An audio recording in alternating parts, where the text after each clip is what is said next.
Before we get started in Dharma talk, please join me in invoking the Buddha's name 3 times. Namo Shakyamuni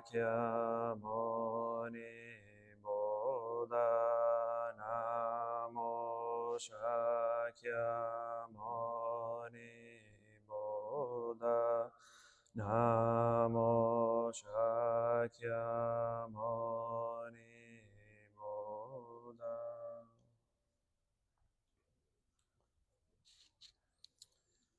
Good afternoon, Venerable Abbot, dear Sangha. We are still continuing our journey with the Dhammapada. We are still on chapter 4. Chapter 4 is Flowers, Pupavaga. Today I'll be covering verses 51 and 52.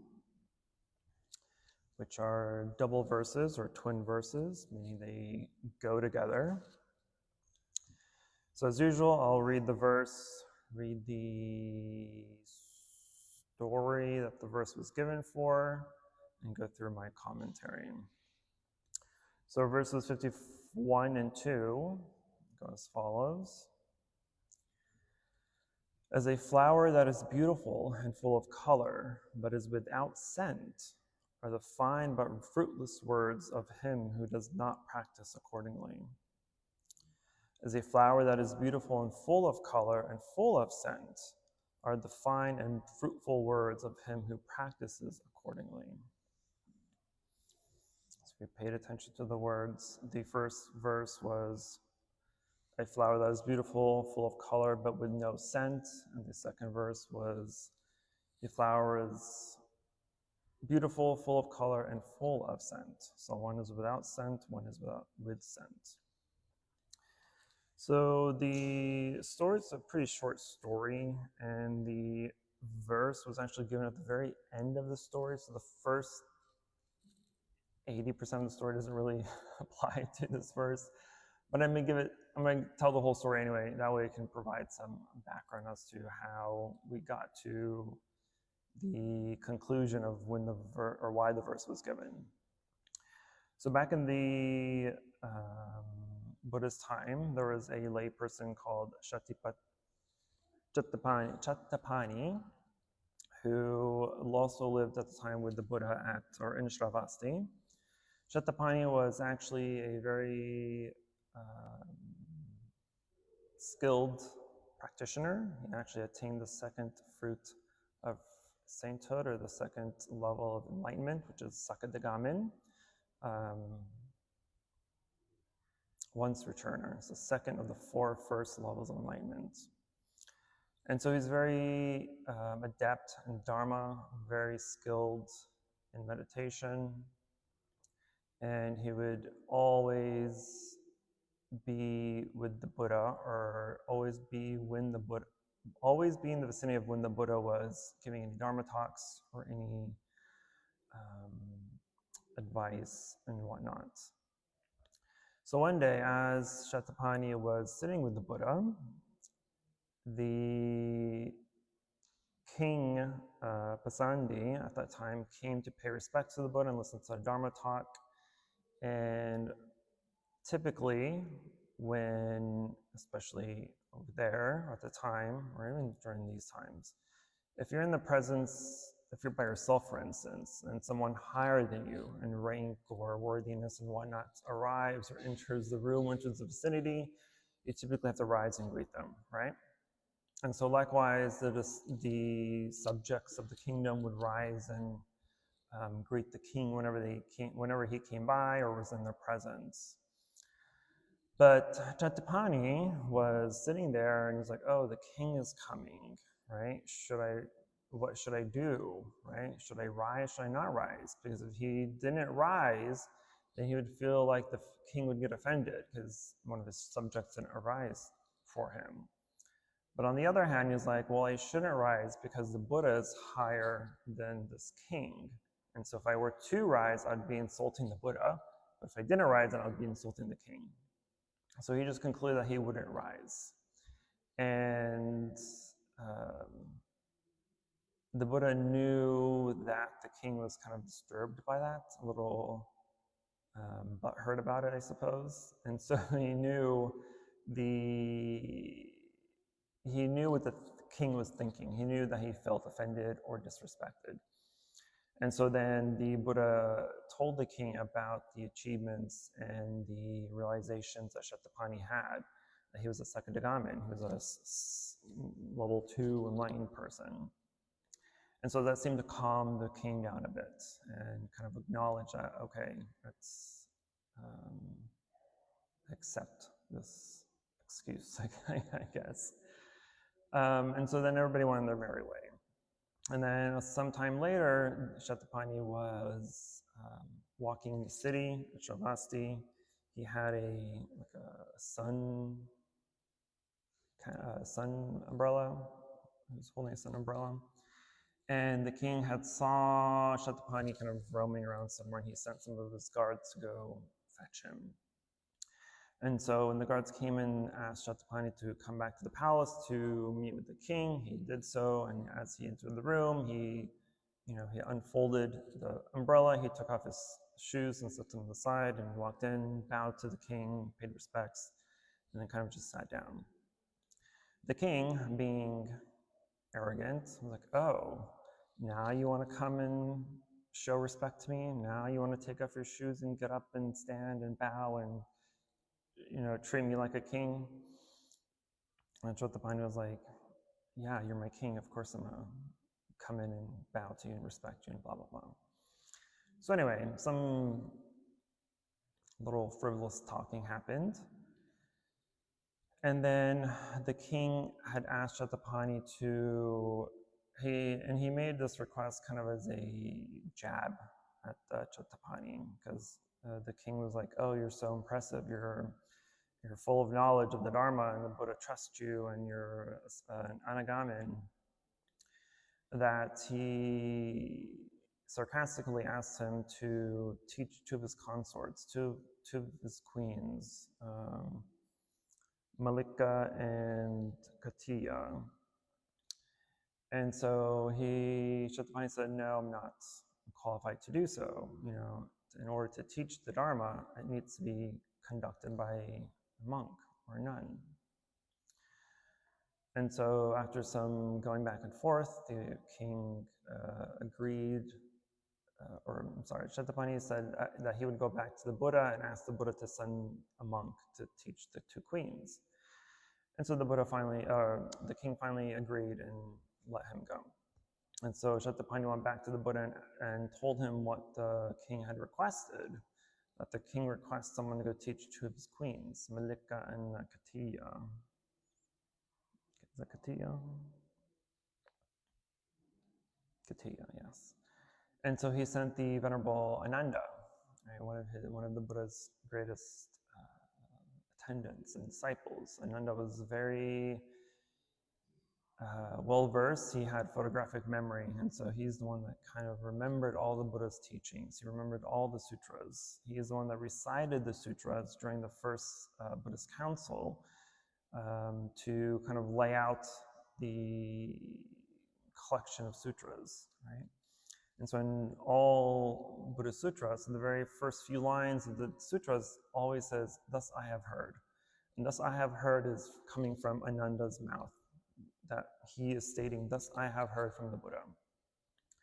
So anyway, he sent Ananda to teach the two queens, and one of the queens, Malika, she was very interested, she paid attention, she was very diligent and adamant about learning, and she memorized the teachings and really conducted herself as a true practitioner should.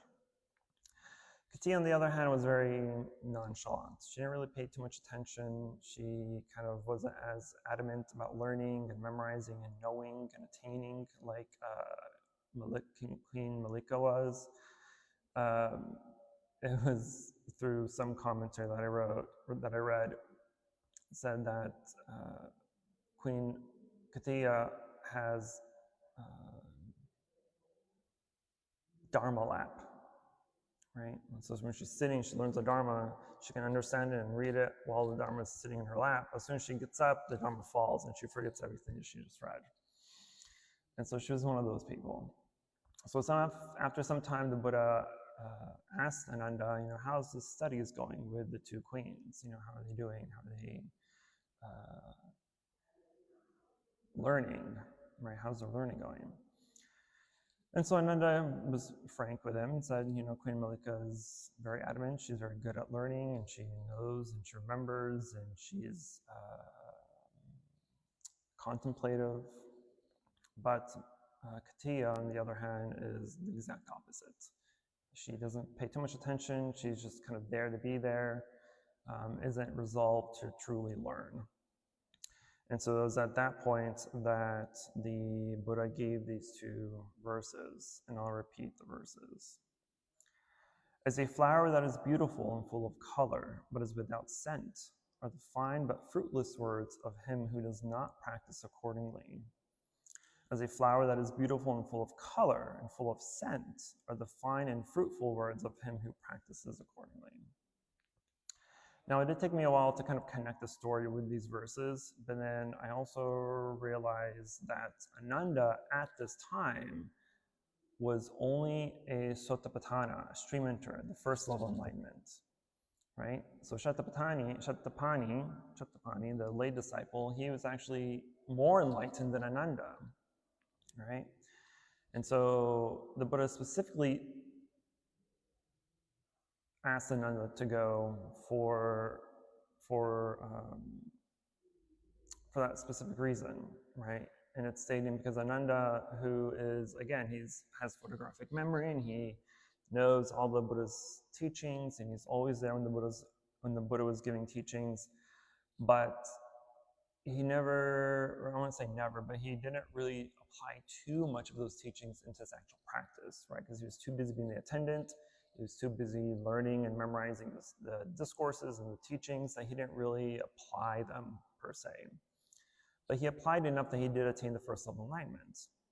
And so when the Buddha sent him to the queens, right, because Queen Malika did eventually also attain enlightenment, first stage, at the end of the teaching session.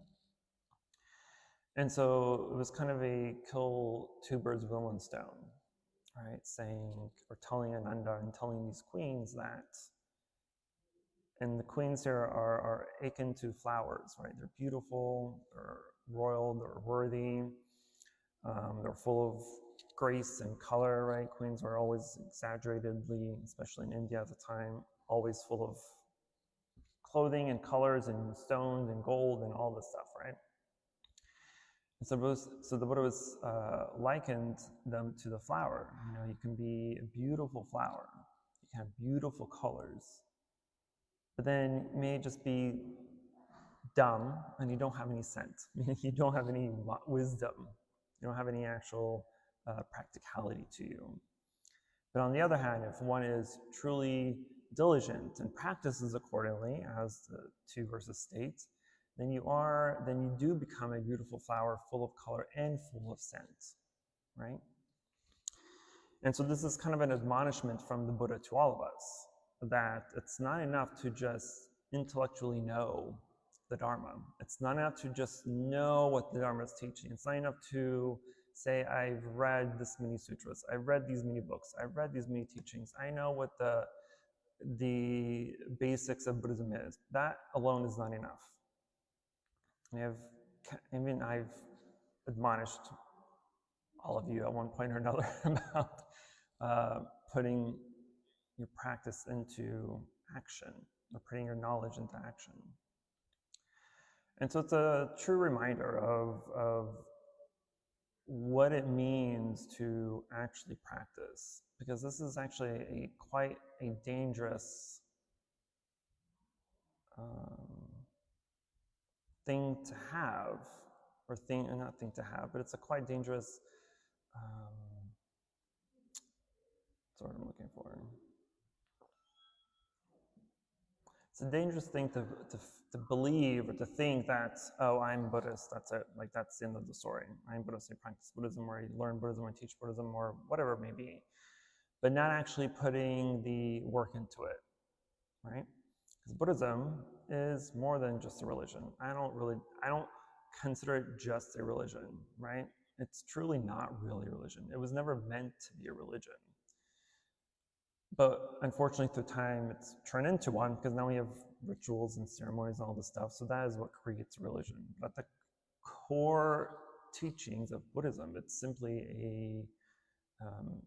it's a psychology, right? It's a psychology of learning the mind, to seeing how the mind works, why the mind works. Why do we think and say and do things? Why do we react in certain ways? Why we don't react in certain ways? Why do we like this and we don't like that? Why this and that, right? It's the practice of questioning.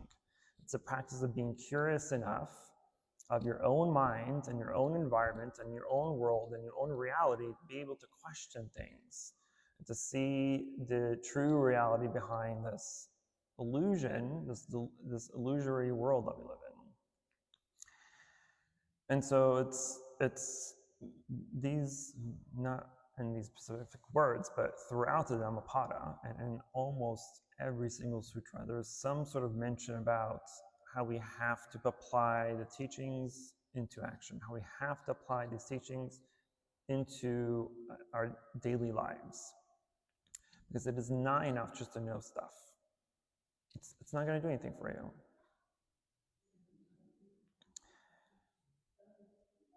Because if you think back of the Buddha's enlightenment, right?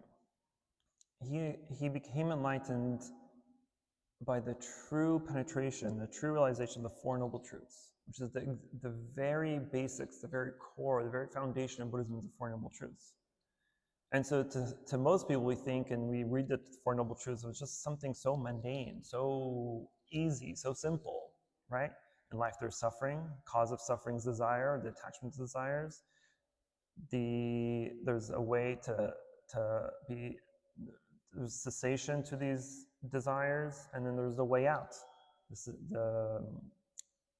the way out of our suffering from these desires, which is the Four Noble Truths. That is what he became enlightened by. But if you read it and just listen to what I just said, those are simple words. That means nothing to you, probably. So you're like, well, how do you become enlightened by that? Well, that's your problem. That is exactly your problem. You're not questioning.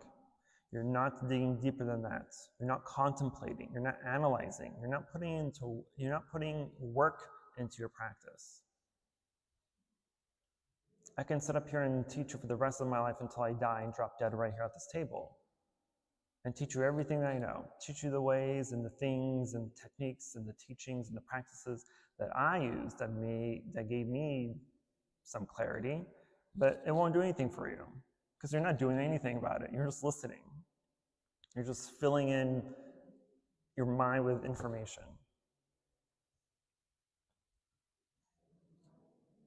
You're filling your fridge with groceries, but you're not really using the groceries. You're just letting it rot, letting it sit, letting it become stale and moldy and gross and expired. And next thing you know, you have 10 alien species growing in your salads. But that's what you do. It's exactly what most people do. Is they just read and absorb all this stuff and not do anything with it. How's that helpful? What are you doing? How's that helping you achieve enlightenment? How's that helping you sever your sufferings, your desires, your attachments? First noble truth is, in life there's suffering. Okay, what does that mean? What is suffering? Actual question. Yes?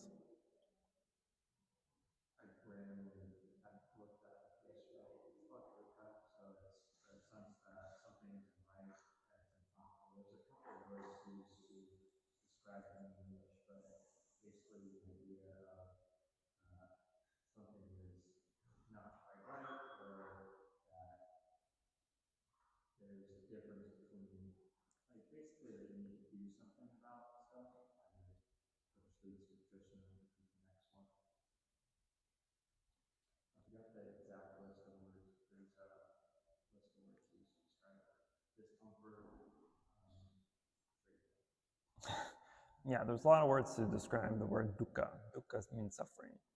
So usually we say suffering, there's the word I typically use is dissatisfaction. The discomfort's also correct.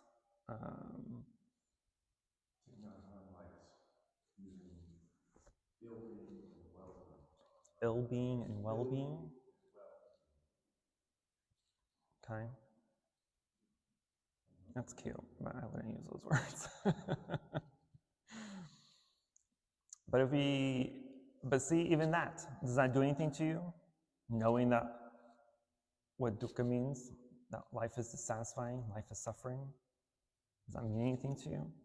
No. Again, that's your problem. So then what is dissatisfying about life? What is causing suffering in life?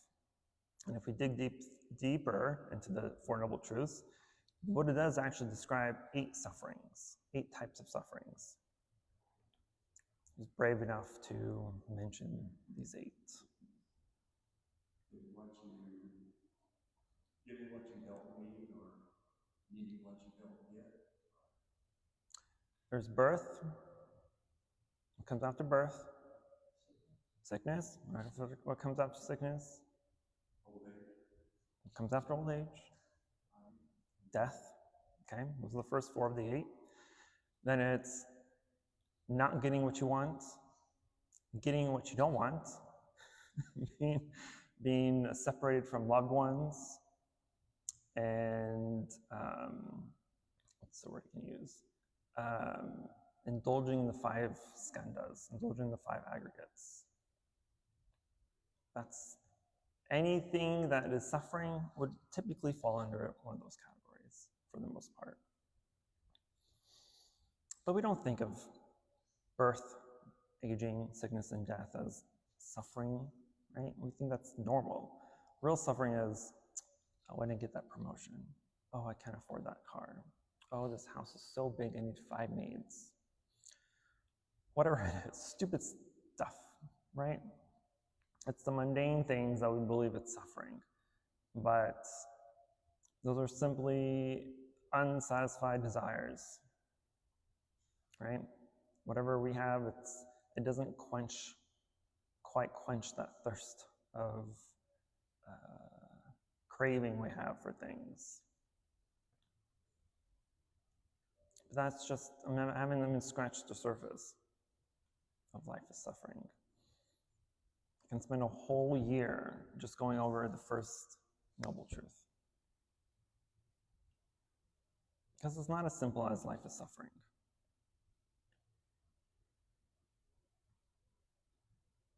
If you sit and meditate, I'm going to give you all like 30 seconds. Just sit, close your eyes, and just think back, just think a few days. Just think of the last few days. What has happened that you either had something you wanted didn't happen, or you got something that you did not want? That either you were separated from someone you loved, or you were put in a situation with people you don't like. And in situations where you're able to satisfy your sensory desires, right? Touch, taste, hear, blah, blah, blah, all your senses, right? So just take a couple of seconds here and think about all those things. How many items can you add to your list?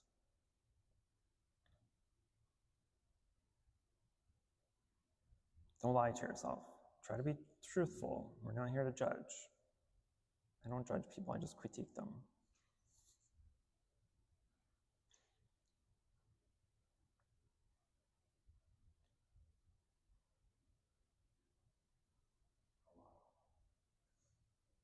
More than a handful? More than 3? More than 5? So this is just from the last couple days. Imagine your entire life.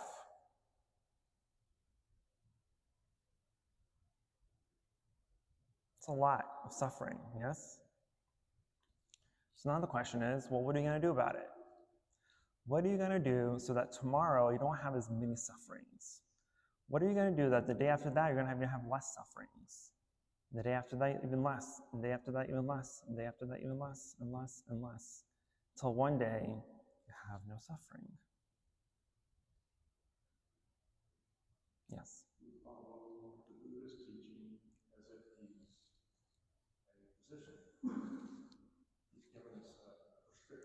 Right. Yes. The Buddha is likened to a physician, right? A doctor, right? We even have the medicine Buddha, right? There's a whole Buddha just created from this concept. But like a physician, right? If you go to the doctor and he diagnoses you with something, he prescribes you medicine, that itself is not enough, because he can prescribe you the medicine and you can go pick it up, but then he has no control to actually make you take that medicine, right? No one's forcing you to take that medicine. So you have to be able to make the conscious decision to, I'm going to take this medicine to better myself. Likewise, the Buddha can teach you everything you need to know. I can teach you everything you need to know. But unless you take that medicine, you're not going to improve yourself. You're not going to get better. Nothing's going to happen. So intellectual knowledge is not enough. Not enough. During the Buddha's time, there was one of his elder monks who was one of the most qualified teachers of the time. He too had really good memory. He had memorized the entire Tipitaka, which is the 3 baskets, at the time, whatever sutras and teachings were completed and done by that time, he knew them all, right? And so he was one of, for new monks and new monastics, he was one of the best teachers. But he was full of knowledge, right? He knew the Dharma through and through. He knew how to teach Dharma. He knew what to teach depending on the situation, depending on who's listening, depending on the audience, right? Just like the Buddha does. He was such a good teacher that the majority of his students became enlightened. But yet, he himself was not enlightened. So imagine someone being so good at teaching, who knows the Dharma through and through, all the ins and outs, but has not become enlightened. What does that tell you? Again, actual question. What does that tell you?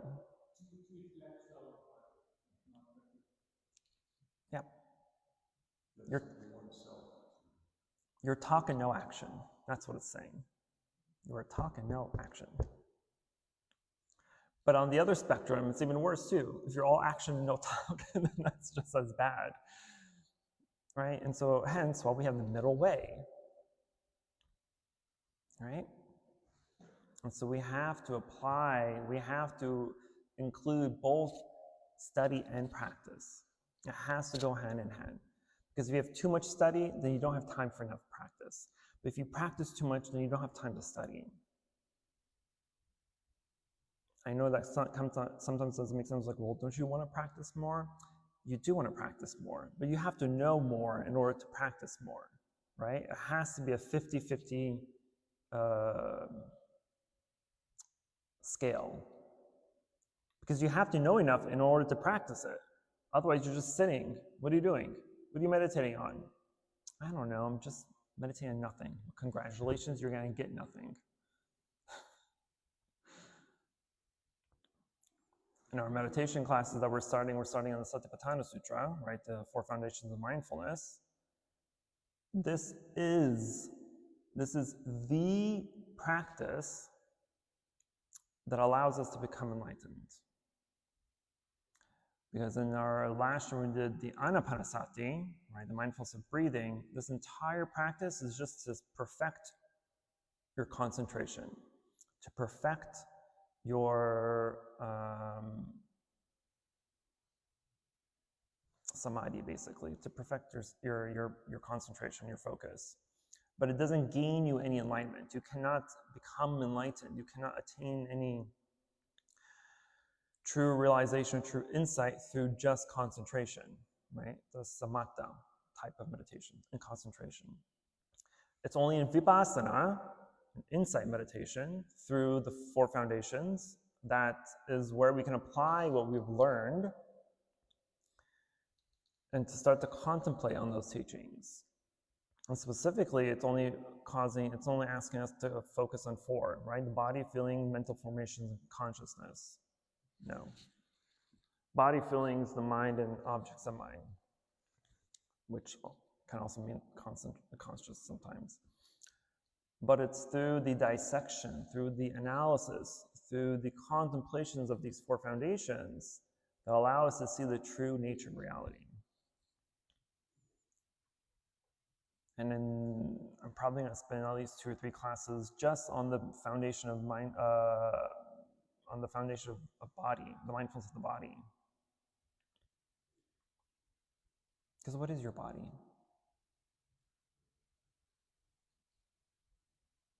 Again, actual question.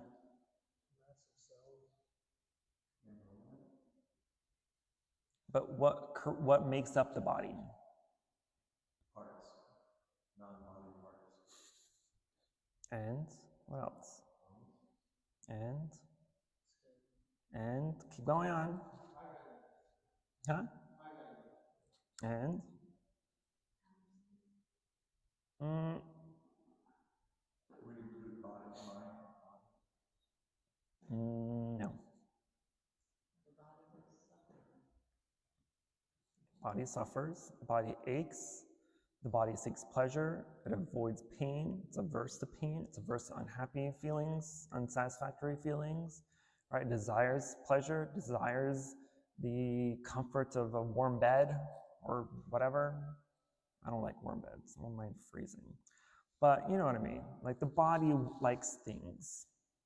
So it's more than just skin and bones and blood and all the other stuff that makes up the body. And then the same goes for everything else. What is the mind? What are the feelings? What type of feelings arise? Why do they arise? Right? Are they positive, negative? Are they neutral? Are they taking over your entire mind? Are you being obsessed? Are you hyper-focused on something that doesn't need to be hyper-focused on? Right? So it's the dissection of all these things. So if I just tell you meditate on your body, you're going to be like, I don't know what to meditate my body on. My back hurts, my knee hurts. That's exactly what you're going to tell me. That's nothing. How is that aligning? And if I tell you meditate on your feelings, I'm like, oh, I'm happy, I'm kind of okay, I'm content today. Maybe I'm a little bit sad. Again, is that enlightening? No. So we have to go deeper than that. It's not just the body, it's not just the feelings, it's not just the mind, it's not just the objects of mind or our consciousness that creates our happiness and unhappiness. It's more than that.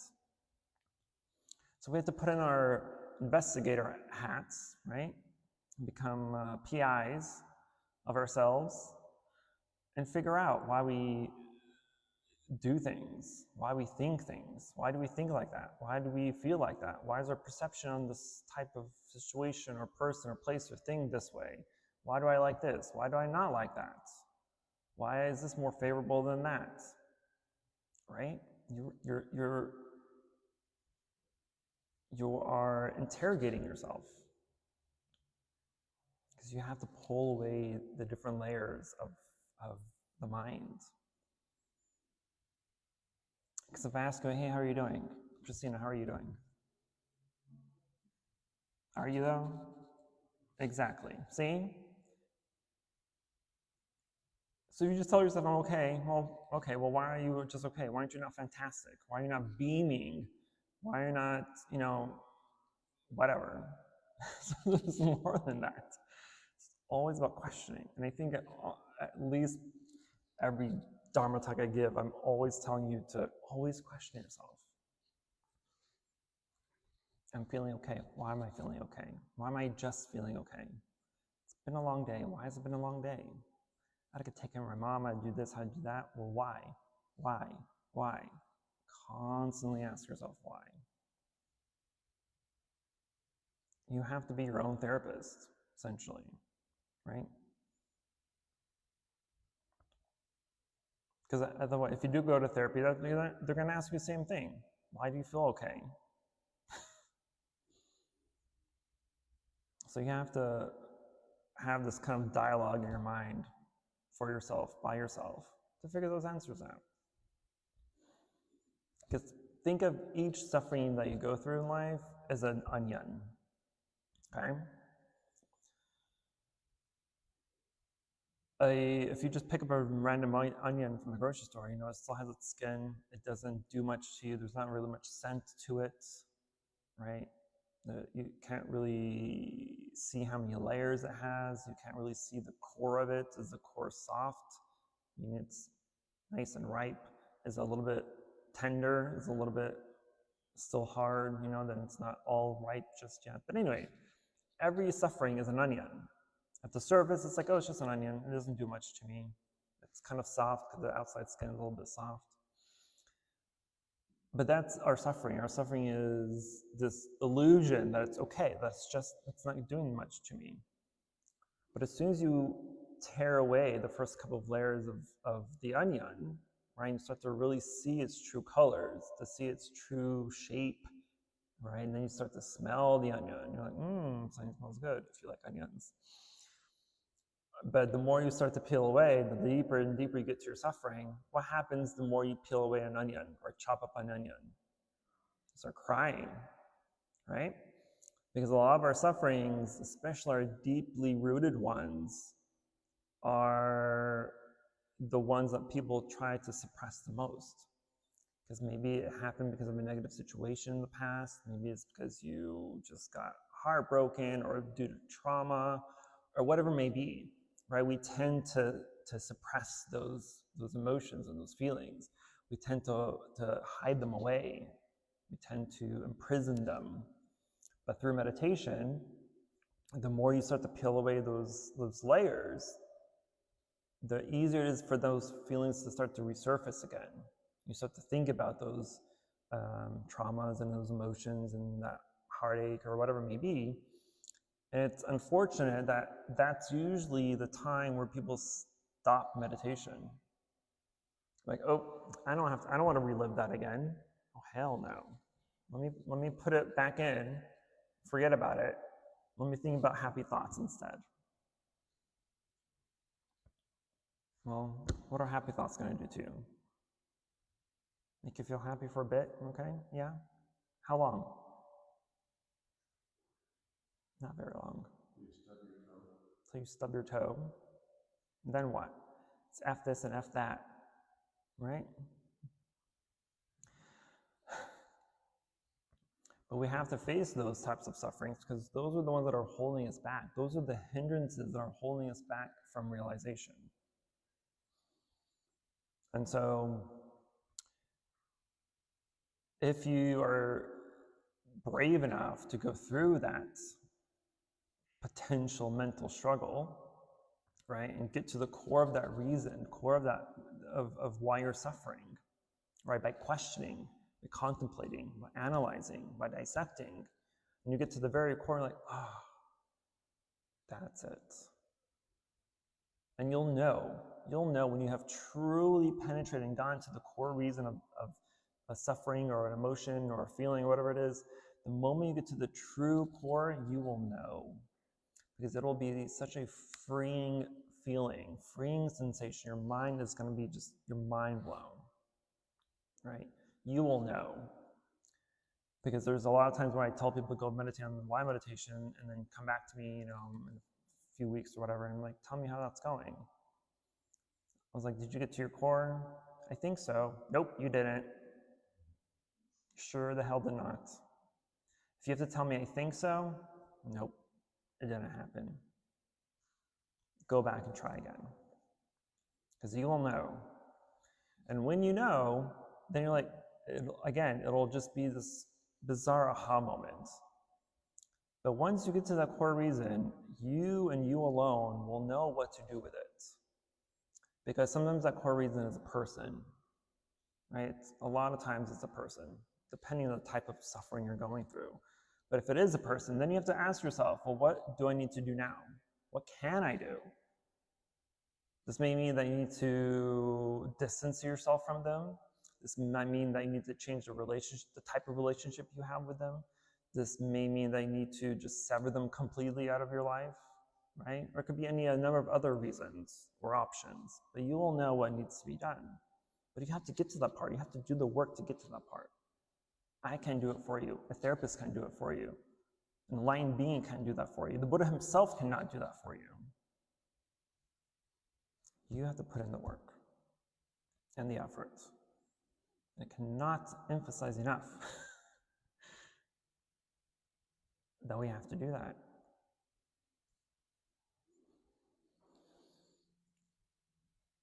Okay, I'm gonna stop talking. Questions, concerns, emotional outbursts. I don't want to hear them. I'm not your therapist. But if you have anything you'd like to share, please feel free to do so. Yes, sir. Do there exist some people that come about the practice, that come about the Dharma without actually being told about it?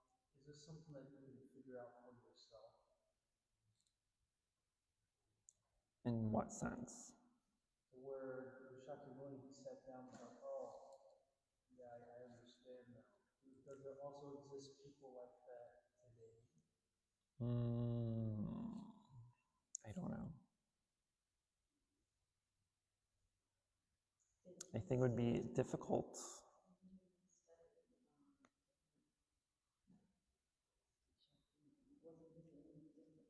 Yeah, there was two teachers that he had, yeah.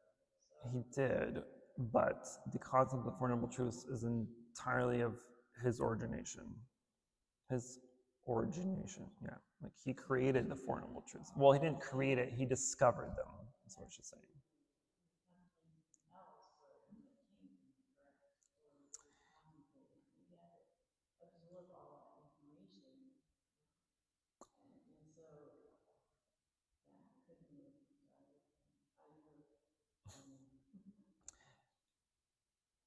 I can tell you what the Buddha was meditating on, right? Because we have records of what he was meditating on. He was meditating on the cause of suffering. That was his main objective. That was the main objective why he left the palace, why he left the life of luxury and royalty, because he wanted to figure out the cause of suffering and to end that suffering. And that suffering was discovered through his meditation that he coined the Four Noble Truths. And so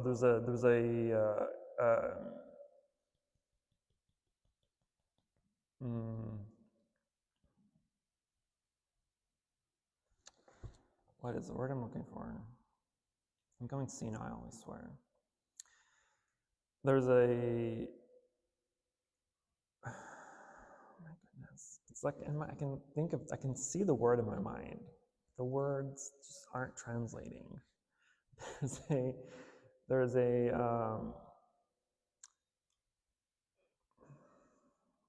I know I look probably really dumb to you right now, but there's a sequential kind of layering to that, right? Because then you have the Four Noble Truths that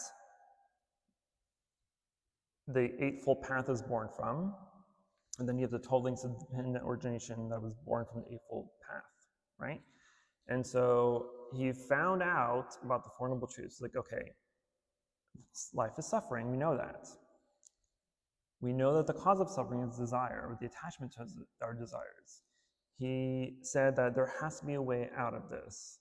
The way out is the Eightfold Path. And by practicing the Eightfold Path, you come to the realization of the 12 dependent originations. And that is what he became enlightened by, right? It is the 12 links of dependent origination that will sever your cyclic rebirth into samsara, right? Because the 12 links of dependent origination are the reasons we are alive, are the reasons we suffer and we come back over and over and over again into multiple lives. You just have to sever one of those chains. You just have to unchain, you have to break one of those 12 chains, and you are free. And became free. He became free by the realization that it is ignorance that causes us to be reborn over and over and over again. And what is ignorance in Buddhism? Not understanding, not knowing.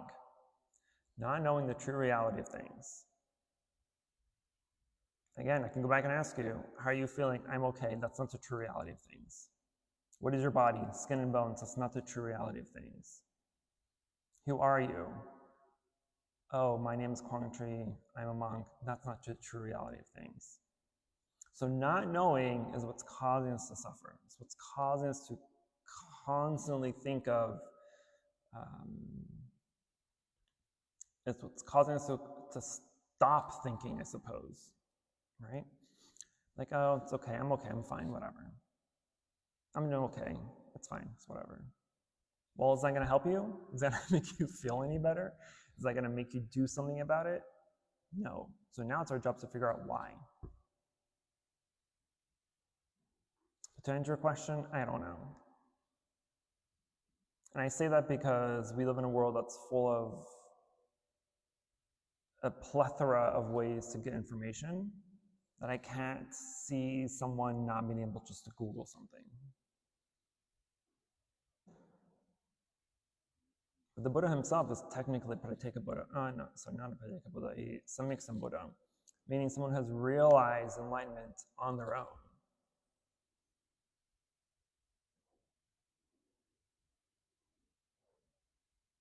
But he discovered the way of that enlightenment, and it's a very Buddhist-y thing.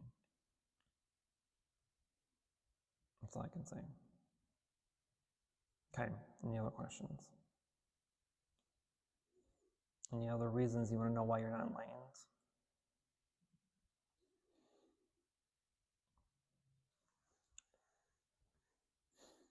I usually tease people when they come and seek advice or guidance. I'm like, just tell me about your life for 5 minutes and I can tell you why you are suffering. Truly, it's one of my superpowers.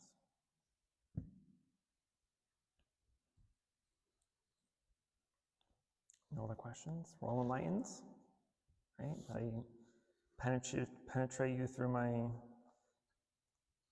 sass and admonishment.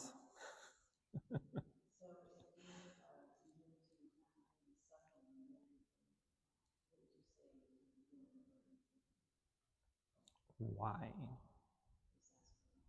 Why do you suffer? You'll come up on a plethora of items, but then at that point you just have to pick one, right? Pick one, you dissect it, you analyze it, you contemplate it, you go to the core, you rid it. Now you have one less suffering in life. Go to the next item. You do it over and over again until your list gets smaller and smaller and smaller, so you have no more sufferings on your list. That is how it happens. That is called the gradual process, right? In some schools of Buddhism, especially in Zen is considered the sudden enlightenment practice, where they are basically your, I don't want to say the word force, but I can't think of another word that's close enough. But it's basically forcing yourself to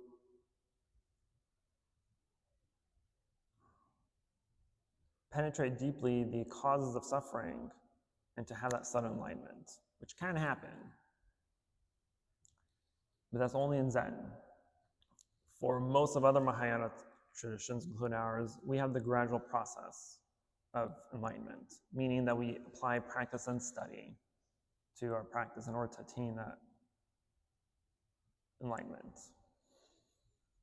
Max asked me the other day, well, if I'm just screwing, he's screwing in some things for his shelf. He's like, can I become enlightened by just screwing these things? I'm like, that's a stupid question, but actually, yes, you can. There are so many stories of disciples of the Buddha who became enlightened by doing mundane activities. One of the most famous ones is one of his dull students who couldn't memorize anything, who couldn't hold even one verse of sutra, and he was just sweeping and he became enlightened. And by that sweeping motion, because he did at the nunnery, the nuns in the presence also became enlightened by the simple fact of sweeping. Think of what sweeping represents. When you're sweeping, What are you doing? Cleaning what? Cleaning the environment, cleaning dirt, right? Isn't that what we're doing in our practice? We're cleansing the mind, we're purifying our mind from our defiled thoughts. So why isn't sweeping not exactly the same thing? Why is our enlightenment not exactly the same thing? So from mundane activities, you can become very, very step back. From mundane activities, you can become enlightened. It is possible. It's very, very rare. You have to be quite endowed in Buddhist knowledge and wisdom in order for that to actually happen. But it is a possibility. It's very unlikely for most of us, but it is a possibility.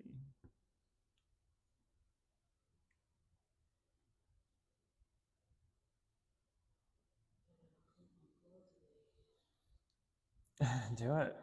I need to. I need to clean this temple up a bit. But I also use the example of the foggy glass, as to me that's something, it's my favorite analogy. Is our mind, because it's full of defilements, right? You can be a very, very good person in life, but you still have a lot of negativity, a lot of unwholesome thoughts, a lot of resentment and hatred and ignorance and bias, and the list goes on and on and on, right? So our outside representation is not reflective to our internal our interpretation or reflection, right? And so our mind, as defiled as it is like a foggy mirror after we get out of a hot shower, right? And so you literally can't see yourself. Because the question we get a lot in Buddhism, especially in Zen, is what was your face before you were born? Right? It's a Zen koan. What was your face before you were born? And so just the same way we get out of a hot shower and the mirror's all fogged up, we can't see ourselves, right? We may be able to see like a shadow, right, of our head and hair, but, well, not me, but you can see a shadow of your head in the mirror. But it's not visible enough. For all you know, it could be an alien or a ghost behind you. I don't know. And so then we try to use tools to clean it up. Maybe we use our wet towel that we just dry off with and rinse off this mirror. Yeah, the mirror gets a little bit cleaner, but it's now streaky and has all the little fuzz balls on it. So it's not really clean just yet. And then we use another tool. Maybe we use a dry towel and we clean that off, right? And maybe that takes off some of the streaks and some little fuzz balls, but it's still not fully clean. And so we use different tools in order to clean and remove all streaks, remove all the steam, remove all little fuzzies off the mirror until it's pristine and crystal clear. Then you see your face. That was my face before I was born. That's kind of the aim of our practice, is to purify and cleanse our minds in order to see our true selves more clearly.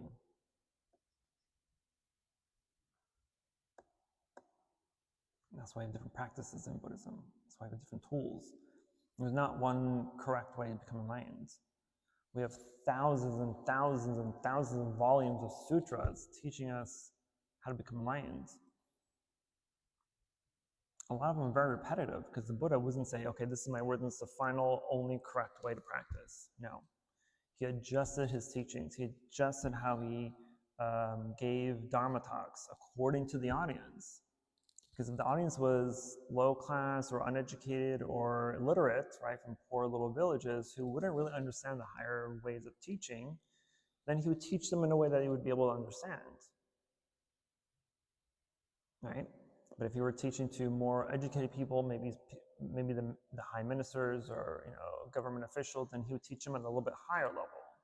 And then those that are fully educated or fully versed in philosophy and whatnot, he would teach them at the highest level in order for them to comprehend.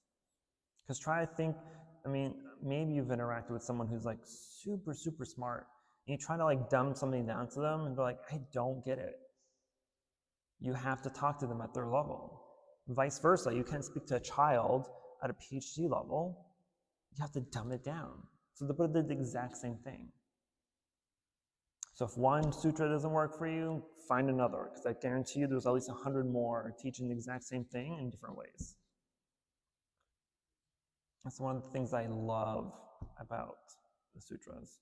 Even though there's thousands and thousands of them that I will never be able to go through in my entire lifetime, this lifetime, but at least know that if one doesn't validate something or reveal something important to me, I'm going to try a different one.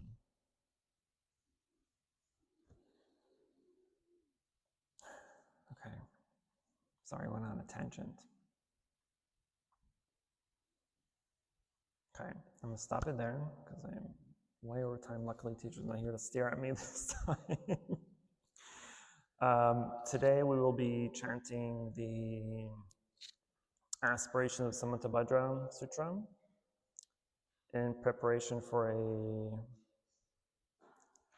extremely auspicious thing happening in a couple of weeks, few weeks.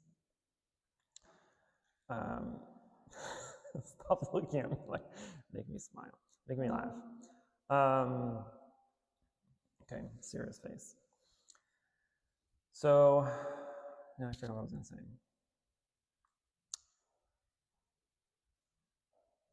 Max over here has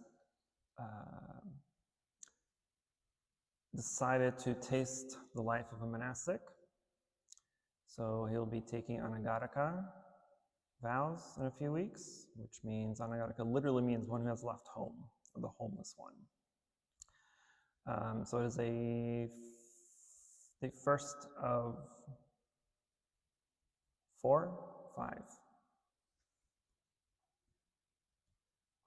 steps of becoming a monk, if he decides to ever ordain as a monk, but it is it's a first step, right? You shave your head, live at the temple, you do temple stuff, and you can stay like that for the rest of your life, or you can choose to ordain if you choose to do so. But anyway, so we will be doing that tonsure ceremony on March 9. It's going to be an early morning service. It'll be at 9 a.m. that Sunday. So it is an extremely rare and auspicious occasion to happen. It has not happened since I did it almost 10 years ago. So it's nothing that just randomly happens every once in a while. And so it is a huge life change, right? But it is an extremely auspicious and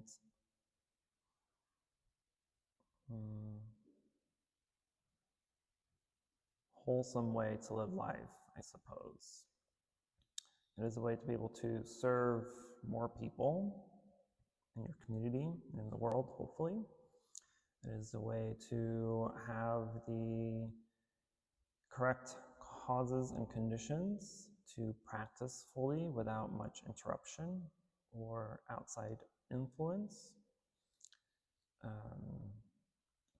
If he decides to ordain in the future, then he will be officially part of the monastic Sangha and a future Dharma teacher, I hope, if he learns and not becomes a lap Dharma and just forgets it the moment he walks up.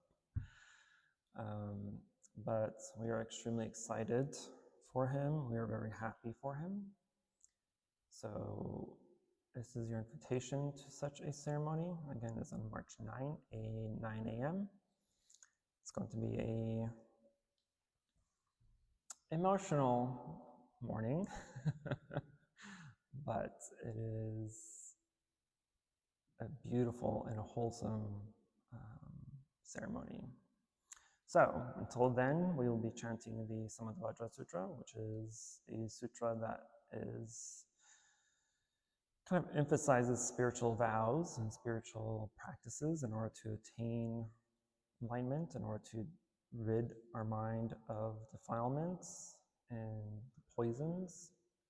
And so we hope that the merits that we accumulate from chanting, we will transfer it to his merit bucket, give him the correct opportunities and the conducive conditions to practice. Who knows? He may become enlightened and just free all of us from suffering once and for all.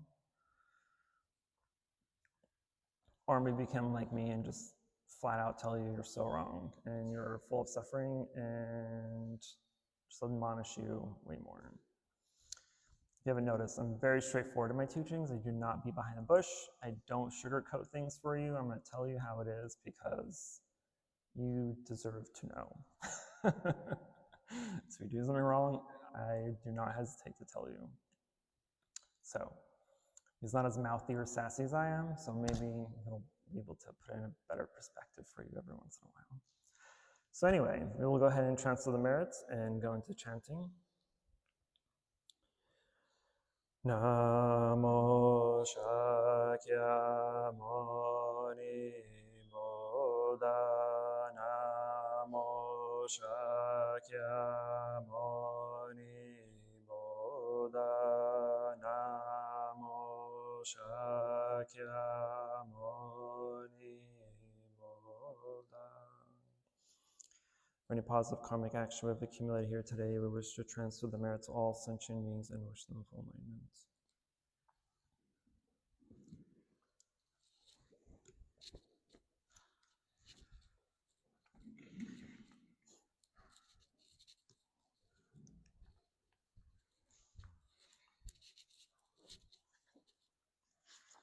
Please rise and go to page 281.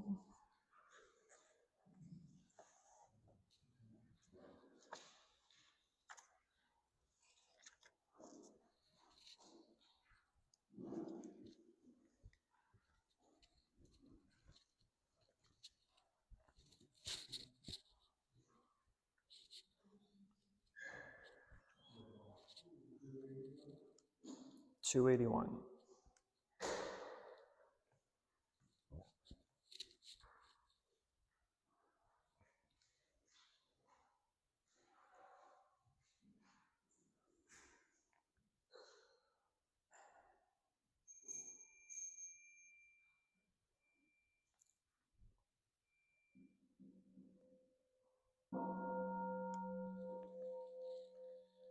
Body, speech, and mind in perfect oneness, I send my heart along with the sound of the bell. May the hearers awaken from forth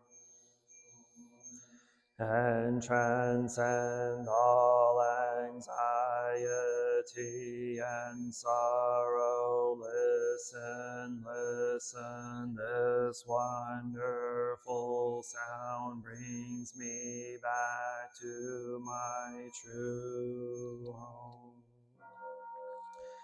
In gratitude we offer this incense to all Buddhas and Bodhisattvas throughout space, and may it be fragrant at reflecting our careful efforts, our wholehearted mindfulness, and the fruit of understanding slowly ripening.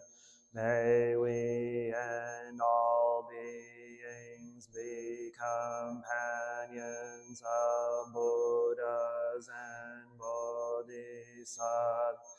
May we awaken from forgetfulness and realize our true home. The incense in the censer, burning all the Dharma realm in every place auspicious, appearing our sincere intention, thus fulfilling, as all Buddhas now show their perfect body, homage to the incense canopy bodhisattva and great bodhisattvas.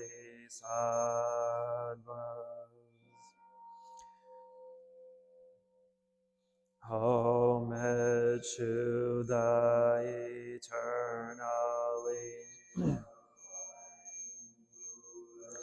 the supreme Dharma and sagely Sangha throughout the Dharma realm and the realm of empties and 3 periods of time.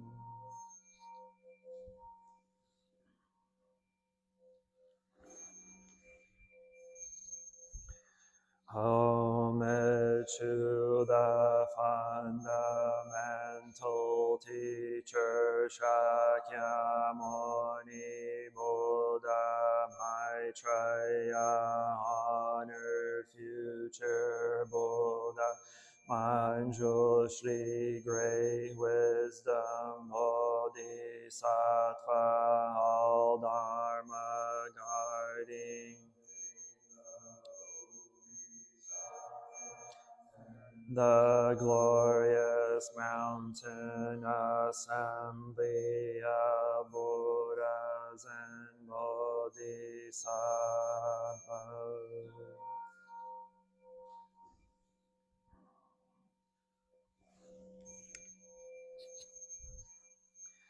Homage to Amitabha Buddha in the land of ultimate bliss, Avalokiteshvara, great compassion, Bodhisattva, great strength, Bodhisattva, earth stored great vow, Bodhisattva, and the assembly of great pure sea like Bodhisattvas.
Namo, great compassionate Buddhas and Bodhisattvas. Namo, great compassionate Buddhas and Bodhisattvas. Namo, great compassionate Buddhas and Bodhisattvas. Namo Ratnatrayaya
Prasham Prashari Visha Vishvam Prashaya Horo Horo Mara Horo Horo Hi Sara Sara Siri Sri Soro Soro Bodhiya Bodhiya Bodhaya Bodhaya Maitreya Nara Kindi Vishnina Vaya Mana Swaha Siddhai Swaha Maha Siddhaya Swaha Siddha Yogeshwaraya Swaha Nara Kindi Swaha Mara Nara Swaha Sirasim Lokaya Swaha Sarva Maha Siddhaya Swaha Chakra Siddhaya Swaha Padkasaya Swaha Nara Kindi Vagaraya Swaha Mavari Sankaraya Swaha Namo Trayaya Namo Arya Varokitishvaraya Swaha Om Siryanto Swaha. We'll skip down to the verse for opening a sutra. The unsurpassed, profound, and wonderful Dharma is difficult to encounter in hundreds of millions of eons. I now see and hear it, receive and uphold it, and I vow to fathom the Tathagata's true meaning. Namo Shakyamuni Buddha, Namo Shakyamuni Buddha, Namo Shakyamuni Buddha. Namo Samanta Bhadra Bodhisattva, Namo Samanta Bhadra Bodhisattva, Namo Samanta Bhadra Bodhisattva. The aspiration of Samanta Bhadra Bodhisattva with purity of body, speech, and mind, I vow to all the heroic Buddhas of the past, present, and future, without exception, in every world, in all the 10 directions, by the power of this aspiration of Samanta Bhadra. Many bodies as there are atoms in the pure lands of all those victorious Buddhas manifest in mind, and I pay homage to all of them. I conceive the entire realm of truth to be completely filled, enlightened ones on each atom. I imagine there to be as many Buddhas as atoms in the pure lands, each Buddha surrounded by many bodhisattvas. I honor all these blissful lords, praising their perfection. All the sounds of an ocean of varied melodies, an ocean of endless praise, I offer to those heroic Buddhas, the finest flowers, garlands, music, and ointment, excellent canopies, choice lamps, and the best incense. I offer as well to those victorious ones, the finest of all excellent things, the finest robes and fragrances, and heaps of sweet smelling powders as high as Mount Meru. By the power of my in the deeds of Samanta Bhadra, I prostrate and present vast and unequaled offerings to each of the victorious Buddhas.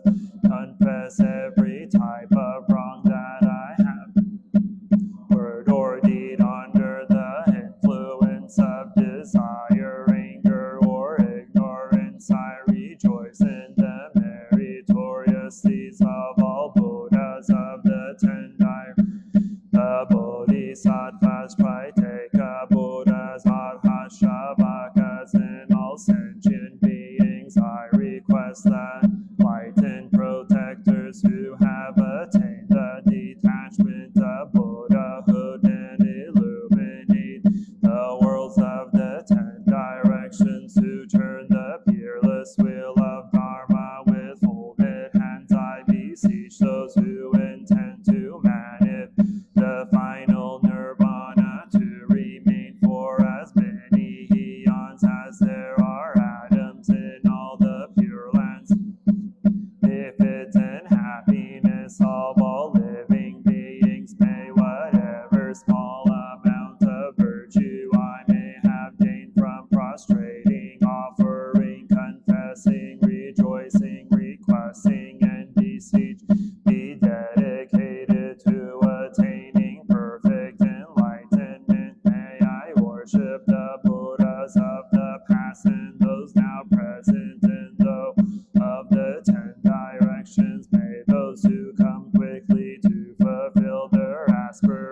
bodhisattvas and victorious Buddhas who proceed to the royal tree of enlightenment.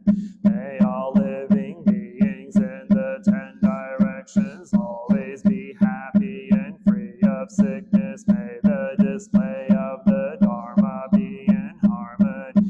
The needs of all living beings unfulfilled their hopes. May I perform all the deeds of enlightenment and remember all my lives in all states of existence and in all my lives after death, migration, and rebirth. May I always embrace spiritual life. All the victorious Buddhas and perfect all the deeds of Dhammapada, pure in the immaculate deeds of morality. May my conduct always be flawless and without. May I teach the Dharma in every tongue and whatever sounds are understood by living beings in the language of the gods, nagas, demons, spirits, and human beings. May I always diligently and patiently perform the perfection. May I never disregard my intention to attain enlightenment and completely remove whatever faults may obscure, freed from karma, defilement, and actions of demons as a lotus is unsoiled by them. May I proceed unhindered like the sun and moon in the clear sky throughout all the lands in all the directions. May the sufferings of the lower realms be completely relieved, establishing beings in happiness. Work for the benefit of all living beings, fully accomplishing the activities of enlightenment. May I work in harmony with the activities of all beings. May I practice and demonstrate deeds of Dhammapada throughout all future eons. May I associate those whose activities are similar, act alike in thought, word, and deed, and may our aspirations be as one. May those friends who wish to help me and also demonstrate the deeds of Dhammapada always meet me again, and may I never cause them pain. May I always personally behold the victorious Buddhas, those guardians surrounded by bodhisattvas, and without tiring in all future eons. May I always present the magnificent offerings. May I always uphold the Buddha's sacred Dharma and illuminate the deeds of enlightenment. May I train in the practice of Dhammapada in all future eons through rebirth in all states of existence.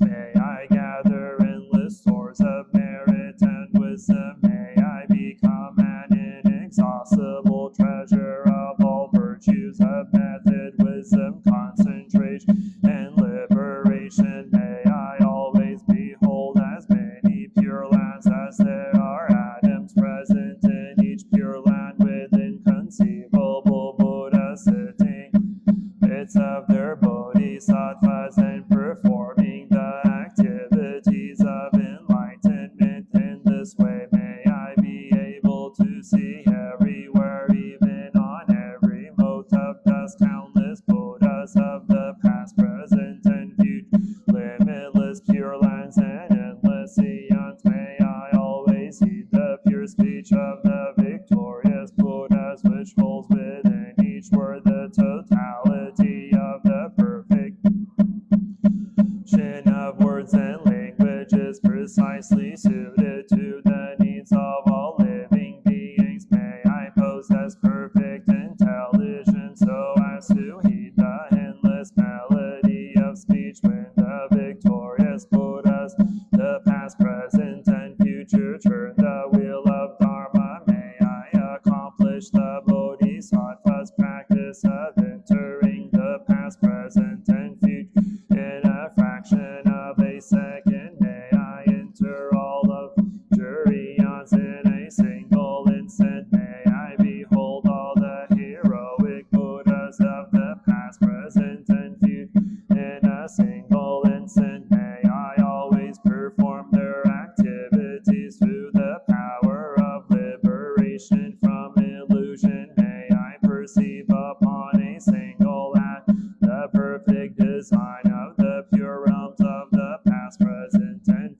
future. Thus may I enter into the realms of the victorious Buddhas in all directions. May the illuminators of the worlds of the future realize the stage of Buddhahood, of turning the wheel and the profound nirvana. And may I always be in their presence. May I acquire the perfectly accomplished powers of enlightenment, the power of miraculous swiftness, the power of perfection of every spiritual path, and the power of all virtuous qualities. May I acquire the power of all pervasive love, the power of the merit of every virtue, the power of all transcendental wisdom, and the powers of perfect knowledge, method, and meditation. May the power of action be utterly purified, the power of passions utterly subdued, the power of demons utterly destroyed,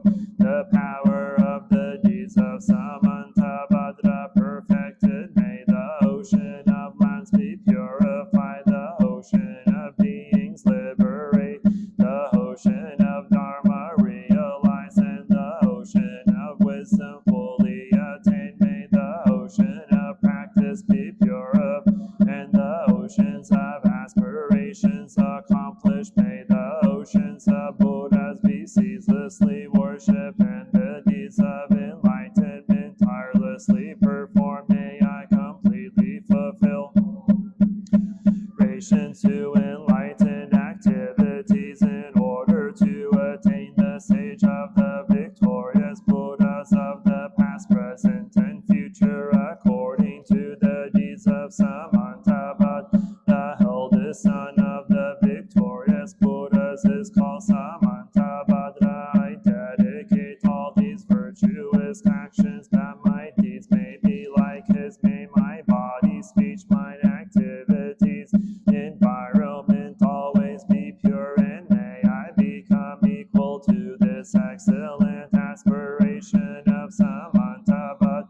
May I tirelessly accomplish the deeds of Samantabhadra and the aspirations of the Bodhisattva Manjushri throughout all future eons. May there be no limit to my activity. May there be no limit to my virtues through limitless perseverance. May I accomplish all miraculous deeds. The limit of living being is like the limit of open space. May the limit of my aspirations be equal to the limit of their activities and passion. Whoever offers to the victorious Buddhas all the perfect joys of contentment and the infinite realms of the 10 directions, adorned with jewels for as many eons as there are atoms in those realms, they shall gain great merit. But whoever hears this greatest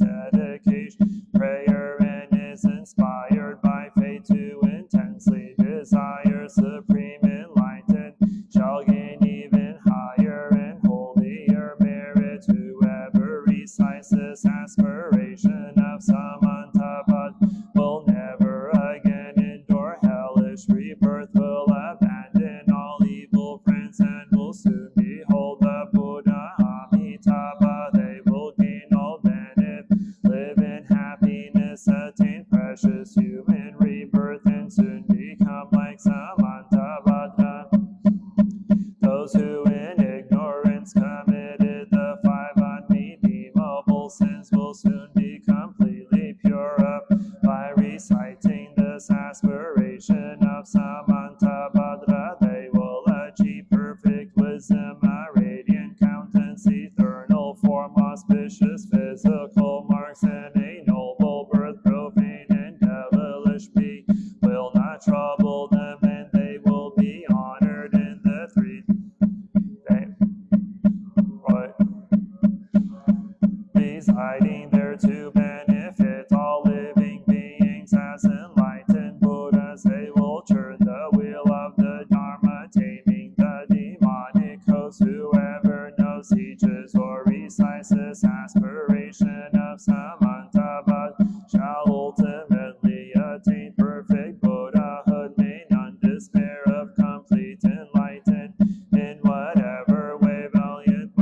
Shri and Samantabhadra know how to transfer merit, so do I dedicate all of my own virtues that I might train to be like.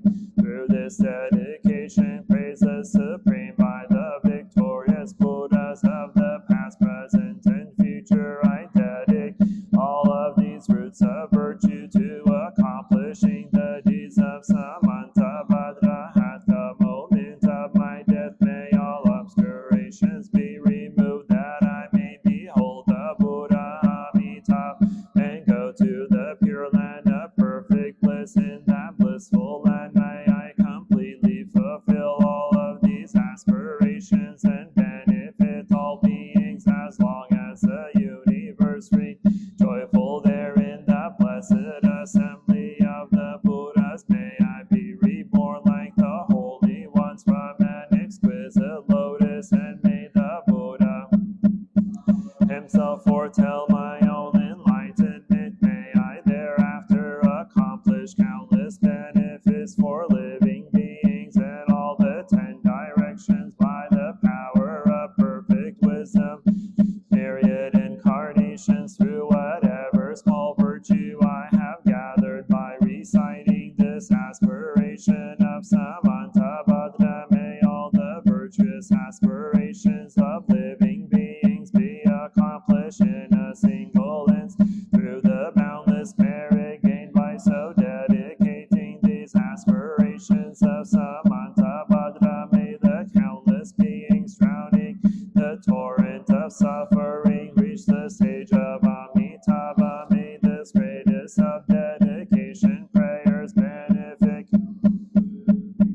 May reciting this ornament of Samantabhadra release all beings from the suffering of the lower realms. Namo Samantabhadra Bodhisattva. Namo Samantabhadra Sattva. Namo Samantabhadra Bodhisattva. The 10 great vows of Bodhisattva Samantabhadra, to worship and respect all Buddhas who make praises to the thus come ones, to practice profoundly the giving of offerings, to repent and reform all karmic hindrances, to rejoice, follow in merit and virtue, to request that the Dharma will be turned, to request that the Buddhas in the world to always follow the Buddha's teachings, to constantly accord with all living beings, to transfer all merit and virtue universally. Samantabhadra mantra. Om Samaya Svam. Om Samaya Svam. Om Samaya Svam. Om Samaya Svam. Om Samaya Svam. Om Samaya.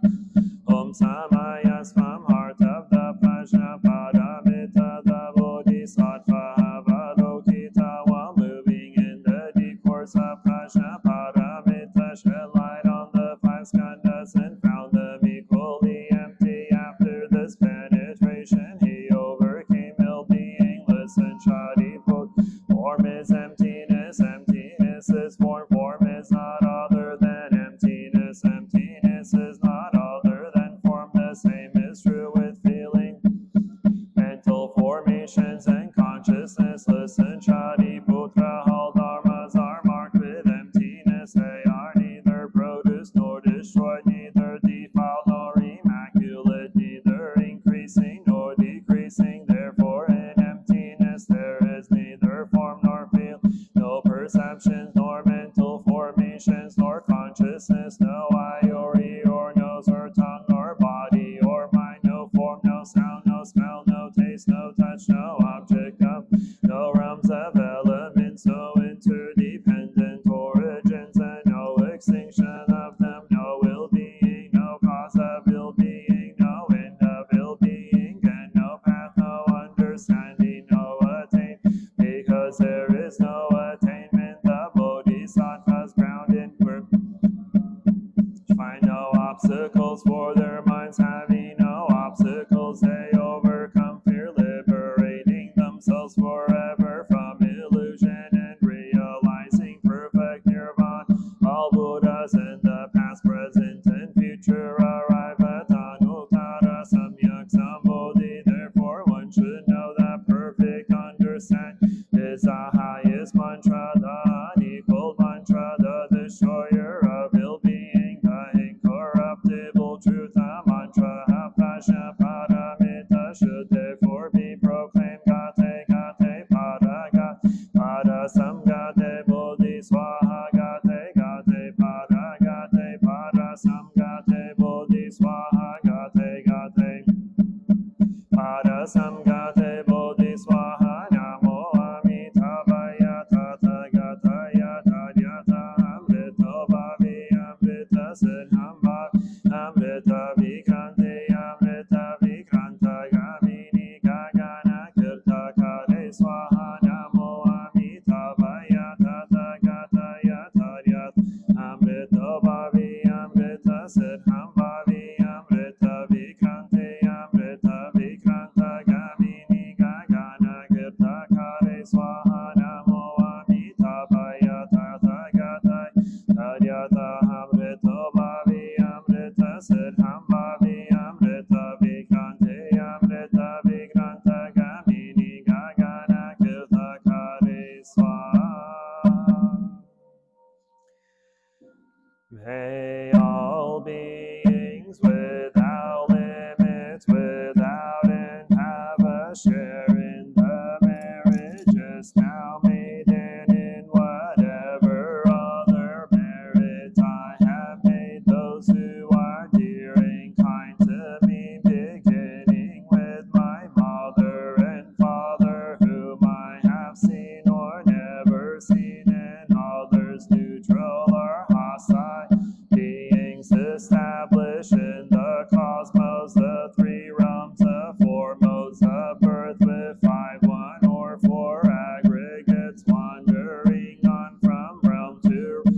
If they know of my dedication of merit, may they themselves rejoice, and if they do not know, may the devas inform them by reason of their rejoice in my gift of merit. May all beings always live happily, free from animosity. May they attain nirvana, and the radiant hopes be fulfilled.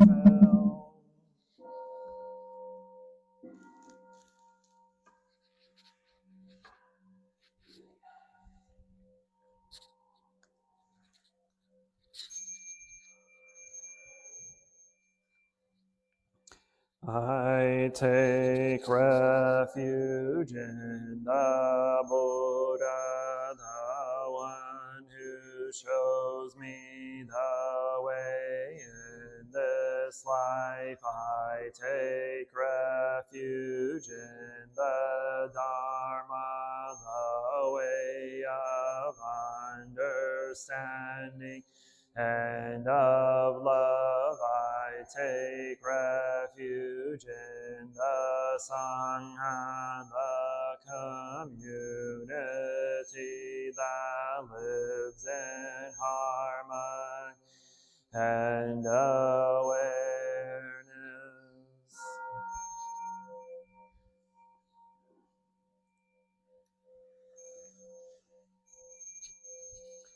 Dwelling in the refuge of Buddha, I clearly see the path of light and beauty, and dwelling in the refuge of Dharma, I learn to open many doors on the path of transformation. Dwelling in refuge of Sangha, shining light that supports me, keeping my practice free of obstruction.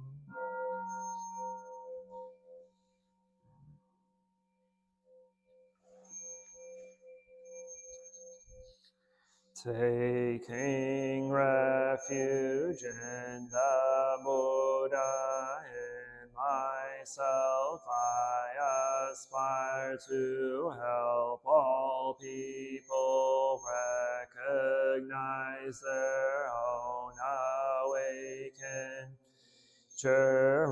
realizing the mind of love, taking refuge in the Dharma. In myself I aspire to help all people fully master the ways of practice and walk together on the path of liberation, taking refuge in the Sun. In myself I aspire to help all people build fourfold communities to embrace all beings and support transformation.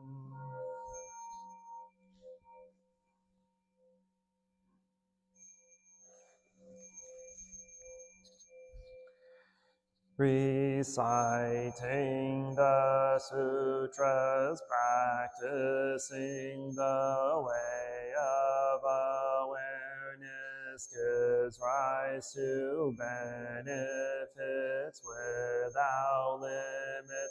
We vow to share the fruits with all beings. We vow to offer tribute to parents, teachers, friends, and numerous beings who give guidance and support along the path.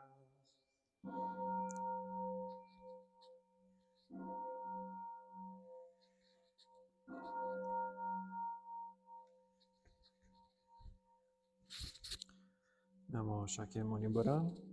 Also a friendly reminder that we have our sutra study class this Friday at 6:30 p.m. It'll be our second class on the Amitabha Sutra. It's going to go on for at least maybe up to 16 weeks or 16 classes, depending on how fast I talk or how much information I provide.